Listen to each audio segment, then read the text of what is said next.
कहानी है एक ऐसे मूर्ख राजा की जो हर समय अपनी रानी से चिपका रहता था, यहाँ तक कि राजसभा में भी उसे अपने साथ ही बैठाता था। एक बार राजा विक्रमादित्य अपनी सभा में बैठे हुए थे। बैठे बैठे उनके मन में अचानक ही एक श्लोक याद आया, तो उन्होंने अपने दरबारियों के आगे वो श्लोक फरमा दिया। मित्र देही और विश्वासघात की है सो नरक भोगेंगे, जब तलक चंद्र और सूर्य है। ये श्लोक सुन दरबारियों ने राजा विक्रमादित्य को इस श्लोक को अच्छे से समझाने का आग्रह किया। तब राजा विक्रमादित्य ने उन्हें एक कथा सुनाई। एक बार एक मूर्ख राजा था जो अपनी रानी की सुंदरता पर इतना आसक्त था कि पल भर को भी उसे अपने से दूर न होने देता था।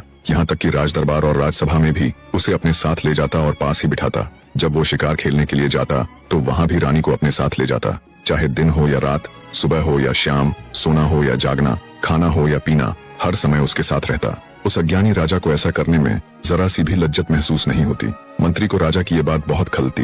वो एक बुद्धिमान और ऊंच नीच की समझ रखने वाला व्यक्ति था। उसने अपने मन में ठाना कि कैसे भी करके वो राजा की इस आदत को छुड़वाएगा। एक दिन राजा को अकेला पाकर मंत्री उसके पास आया और सिर को झुकाते हुए हाथ जोड़कर खड़ा हो गया। उसने राजा से विनती की, अगर आप मुझे जीवन दान दे दें तो मैं एक बात कहूँ। मंत्री की बात सुन राजा थोड़ा सकुचाते हुए बोला, हाँ कहो क्या बात है। आश्वासन पा मंत्री ने बोलना शुरू किया, महाराज हर वक्त आप रानी के संग शोभा नहीं देते, इससे राजकुल की मान मर्यादा को बहुत क्षति हो रही है। देश देश के राजा आप पर हंसते हैं और कहते हैं राजा को तो रानी का सौंदर्य इतना भा गया कि वो उसे पल भर भी अपनी आंखों से ओझल नहीं होने देता। महाराज अगर रानी आपको इतनी ही प्यारी है तो उनका एक चित्र बनवाकर अपने पास रख लीजिए, जिसे आप जब भी रानी की याद आए देख लिया कीजिएगा। मंत्री की बात राजा के मन को भा गई। उसने तुरंत मंत्री को किसी योग्य चित्रकार को बुलाने के लिए कहा। मंत्री ने राजा के कहे अनुसार एक बहुत ही योग्य चित्रकार को राजमहल बुला लिया। वो चित्रकार इतना योग्य था कि चित्रकारी के साथ साथ ज्ञान विद्या में भी निपुण था। उसने अपनी विद्या से रानी का एक अद्भुत चित्र बना दिया।